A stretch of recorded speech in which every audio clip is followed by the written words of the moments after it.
और महाबोधि महाविहार beauty act को किस तरह खत्म करना चाहिए।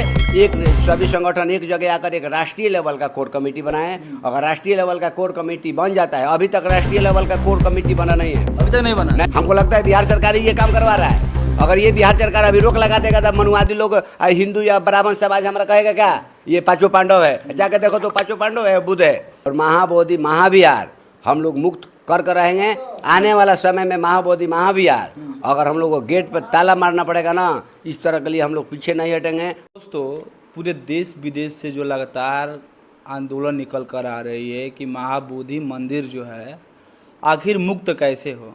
लगातार जो धरने पर बैठे हैं, बौद्ध भंते बैठे हैं, भिक्षु बैठे हैं, लेकिन क्या कारण है अभी तक समझ में नहीं आया लोगों को, दर्शकों को समझ में नहीं आया कि आखिर महाबोधि मंदिर जो है कैसे मुक्त हो।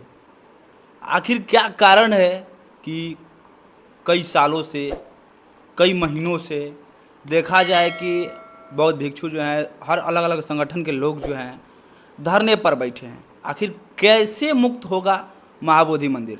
हमारे साथ बातचीत करने के लिए तैयार हैं और तैनात कहिए विमल कृति भंते जी। सर, बहुत बहुत स्वागत बा। बहुत बहुत धन्यवाद। आपके चैनल को दिन दुना रात चौगुना आप लोग आगे बढ़िए। जितने दर्शक है आप लोगों को दर्शक देखे, लाइक करें, शेयर करें, सब्सक्राइब करें, आपको आगे बढ़ाए।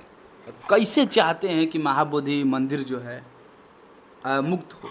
देखिए, महाबोधि महाविहार 1863 से कब्जा है और आज ये 2025 चल रहा है। मेरा कहने का मतलब है ये कब्जा है और ये कब्जा भी लोग बयान सोशल मीडिया के माध्यम से आ रहा है। ब्राह्मण लोगों ने कब्जा किया है, हिंदू लोगों ने कब्जा किया है। देखिए, ब्राह्मण हिंदू लोगों ने कब्जा नहीं किया है, वर्चस्व होकर अपना हक जताया है। वर्चस्व हो गया ना, हिंदू ब्राह्मण जो समाज है वो वर्चस्व किया। वर्चस्व करके कहता है बुद्ध हमारे विष्णु को नवा अवतार है।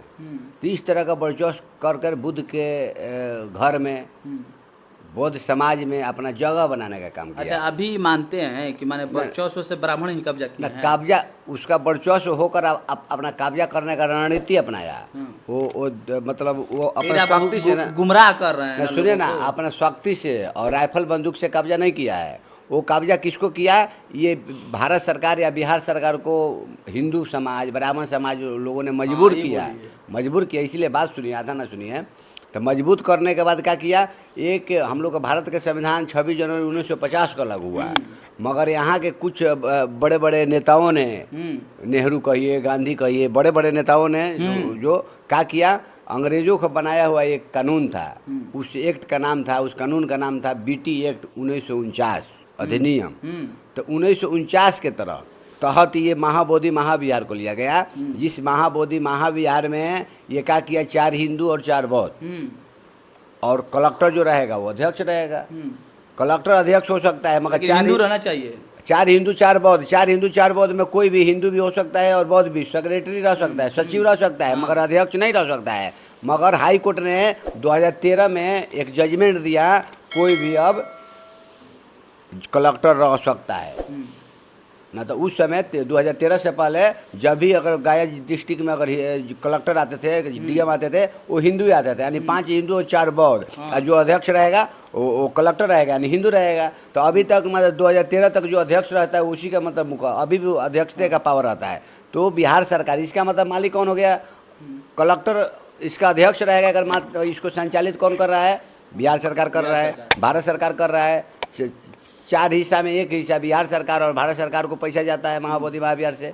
अभी बिहार सरकार ने बीटी एक्ट को मजबूर किया और कहाँ 1 करोड़ रुपया कहाँ भेज दिया राम मंदिर बनाने के लिए, अयोध्या भेज दिया। इतना बड़ा खुला दावा। हाँ, दावा कर रहे, सच्चाई बात है। यहाँ से मिट्टी बिहार सरकार ने समर्थन दिया और यहाँ के कुछ भंते लोगों ने मिट्टी को भेजकर बोधि वृक्ष के नीचे ले वहाँ भेजने का काम किया। इस तरह का वहाँ मैं जाना नहीं चाहता हूँ। महाबोधि महाविहार हमको हिंदू और ब्राह्मणों से कब्जा, हमको शिकायत कब रहेगा? जब संविधान के तहत बौद्धों का अधिकार अगर बिहार सरकार दे देता है, बीटी एक्ट को खत्म करो, काला कानून को, और 1950 के तहत लागू करो। बौद्धों को 9 कमेटी है, 9 लोगों का बना दो, 9 रहेगा तो 12 रहेगा। ये बौद्ध लोग ना उसका निर्णय लेगा कितना कमेटी, 5 को से चलाएंगे तो 10 को चलाएंगे तो लाख से चलाएंगे। ये इस तरह का बिहार तो देखते हैं। ब्राह्मण अगर कब्जा करता है, हिंदू कब्जा करता है, तो हिंदू लोग ब्राह्मण महाबोधि पर कब्जा किए हैं। 5 पांडव बनाया है ब्राह्मण लोगों ने, इसका हिंदू लोगों ने इसका प्रचार कर रहे हैं। इसका जिम्मेदारी कौन है?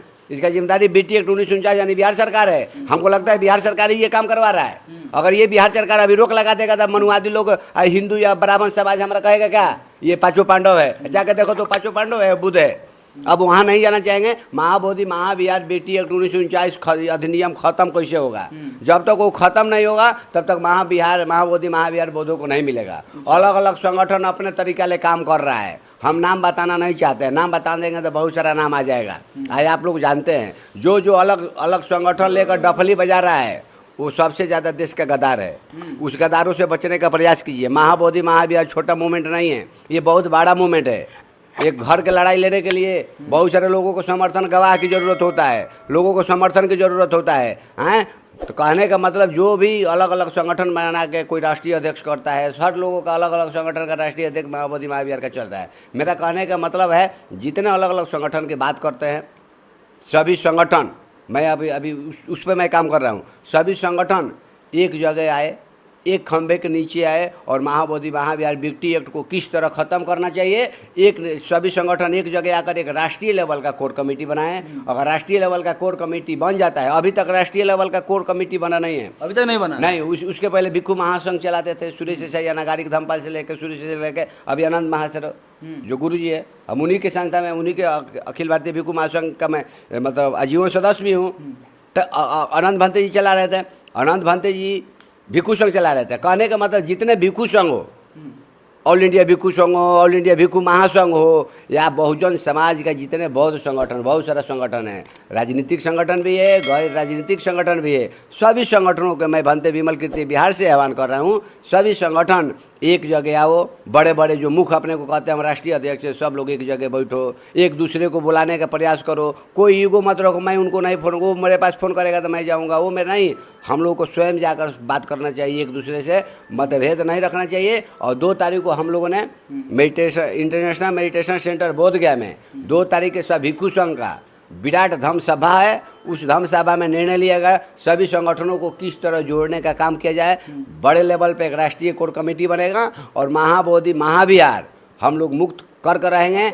आने वाला समय में महाबोधि महाविहार अगर हम लोग को गेट पर ताला मारना पड़ेगा ना, इस तरह के लिए हम लोग पीछे नहीं हटेंगे। मगर कब अलग अलग करेंगे तब आपको सरकार उठा के जेल में डाल देगी। BTMC को खत्म कर देंगे। BTMC नहीं, BTMC तो एक कमेटी है, BT एक्ट को खत्म करना है। हाँ। BT एक्ट जब खत्म हो जाएगा उस दिन ये कमेटी BTMC वो तो कमेटी होता है, ऑटोमेटिक खत्म होगा। BT एक्ट 1949 जो अधिनियम जो काला कानून है उसको पहले ख़त्म करना है। उसके बाद देखते हैं कौन हिंदू आता है, कौन ब्राह्मण आता है। जब उसके पास अगर हिंदू बौद्धों में राइट्स रहेगा तो लड़ेंगे, बहुत पीछे हटने वाला थोड़े ना है। मगर अभी जिम्मेवार बिहार सरकार BT एक्ट 1949 काला कानून को खत्म करो और बौद्धों को सौंपने का काम करो, तब न कहेंगे बिहार सरकार बौद्धों के साथ है। बौद्धों के साथ अत्याचार कर रही है बिहार सरकार। हम तो नीतीश कुमार ले कहते हैं बौद्धों का अत्याचार बंद कर दीजिए, न तो 1,11,000 बौद्धों का जनसंख्या जाति जनगणना में है ना।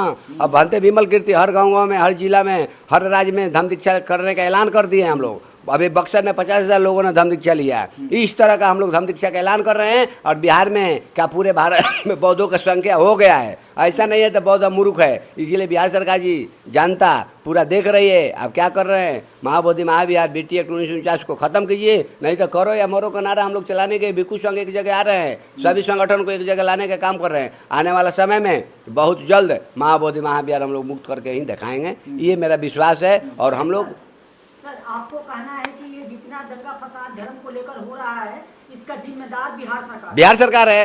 बिहार सरकार ये BT एक्ट 1949 को खत्म करो ना। देखते हैं 5 पांडव कौन बनाता है, गणपति को उसमें मूर्ति किसने बैठा दिया, उसको हटाने का काम क्यों नहीं करता है। जब महाबोधि महाविहार बुद्ध का ज्ञान स्थली है तो उसमें गणपति कैसे चल गया। बिहार सरकार भी जानता है ये कि बौद्ध महामंदिर में जो है कि सब बौद्ध का मूर्ति है। सबको मालूम है सच्चाई। कोई ऐसा नेता नहीं है, कोई ऐसा जज नहीं है, कोई ऐसा कलेक्टर नहीं है तो उसको मालूम नहीं है। मगर बौद्धों को हक अधिकार को बिहार सरकार, भारत सरकार देना नहीं चाहती है। इसीलिए बौद्धों को उग्र आंदोलन करने के लिए मजबूर होना पड़ रहा है, भूख हड़ताल करने के लिए मजबूर करना है। आने वाला समय में आत्मदाह करने के लिए बौद्ध भिक्षु मजबूर हो जाएंगे। बस ट्रेन भी जाम करने के लिए मजबूर होंगे। पार्लियामेंट को भी जाम करने के लिए मजबूर हो जाएंगे, विधानसभा को भी घेरने का काम करेंगे। इस तरह का तो काम चलेगा। जब तक नहीं करेंगे हम तो अपना मांग मांगेंगे। कहीं ऐसा तो नहीं है ना कि बिहार सरकार जो है गौतम बुद्ध की अस्तित्व ही मिटाना चाहती है बिहार से? अस्तित्व मिटाना नहीं चाहती है। तो बुद्ध ने कहा था अनित्यवाद। अनित्यवाद में सृष्टि है परिवर्तनशील, अमर नहीं है। अनात्मवाद यानी शरीर में आत्मा नहीं है। अनीश्वरवाद यानी ईश्वर नहीं है। तो जब आत्मा भी नहीं है, ईश्वर भी नहीं है, बुद्ध ने कहा था, तो बुद्ध विष्णु को 9 अवतार कैसे हुए? बिहार सरकार सपोर्ट क्यों कर रहा है? बुद्ध का मार्ग एक विज्ञान, बुद्ध का धर्म एक विज्ञानवादी धर्म है। सब लोग जानता है। विज्ञान कहता है पहले जानो तब मानो। तो बिहार सरकार ये बात को नहीं जानता है। बोधिसत्व बाबा साहब जी ने 14 अक्टूबर 1956 में 5 लाख लोगों के साथ धम्म दीक्षा लिया। धम्म दीक्षा लेने के बाद चंद्रमाणी महास्थी गुरु जी से 5 लाख लोगों के साथ धम्म दीक्षा तो लिया, मगर 5 लाख लोगों को बोधिसत्व बाबा साहब जी ने क्या दिया था मालूम है? 22 प्रतिज्ञा दिया था। 22 प्रतिज्ञा में बाबा साहब जी ने कह दिया है, मैं ब्रह्मा विष्णु महेश को ईश्वर नहीं मानूंगा, राम कृष्ण को ईश्वर नहीं मानूंगा। अब बुद्ध विष्णु के 9वां अवतार है। ऐसे प्रचारक को, ऐसे समर्थन को पागलपन और झूठा प्रचारक समझूंगा। बाबा साहब ने तो 22 प्रतिज्ञा में क्लियर लिख दिया है। तब बुद्ध विष्णु के 9वां अवतार कैसे हुए? फिर महाबोधि महाविहार होता है, बौद्धों का बुद्ध विहार होता है, महाविहार होता है, मंदिर तो नहीं होता है। तो BTMC, बी यानी बौद्ध का, टी यानी टेम्पल। टेम्पल मतलब मंदिर होता है क्या बौद्धों का? यह मनुवादीकरण करके बिहार सरकार जबरन हिंदू का और ब्राह्मणों का अधिकार 4 हिंदू के नाम पर दिया हुआ है। इसके लिए हमको अभी हमको लड़ाई बिहार सरकार से है। बिहार सरकार से मैं यही निवेदन करूँगा, BT एक्ट 1949 को खत्म कीजिए और बौद्धों को ताबे में दीजिए। ऐसा तो नहीं कि बिहार सरकार जो है ब्राह्मण और बौद्धों को लड़ाना चाहती है? एकदम लड़ाना चाहती है। अगर नहीं लड़ाना चाहती तो बौद्ध, जब मस्जिद का देख रेख मुसलमान करता है, मौलाना करता है, चर्च का देख रेख फादर करता है, ईसाई करता है बेचारा, गुरुद्वारा का देख रेख कौन करता है? बेचारा सिख करते हैं, नहीं करते, उनके गुरु करते हैं। आप बताइए बुद्ध विहार का देख रेख कौन करना चाहिए? बुद्ध विहार का देखते हैं बौद्ध भिक्षु करते हैं, उनके धर्म गुरु होते हैं और उपासक उपासिकाएं होते हैं, वो देख रेख करेंगे। तो बिहार सरकार बौद्ध भिक्षुओं के साथ, हमारे उपासक उपासिकाओं के साथ अत्याचार नहीं करेगा। इस तरह का नहीं होना चाहिए। अगर इस तरह का होता है तो बौद्ध भिक्षु उपासक उपासिकाएं अब रुकने वाले नहीं है।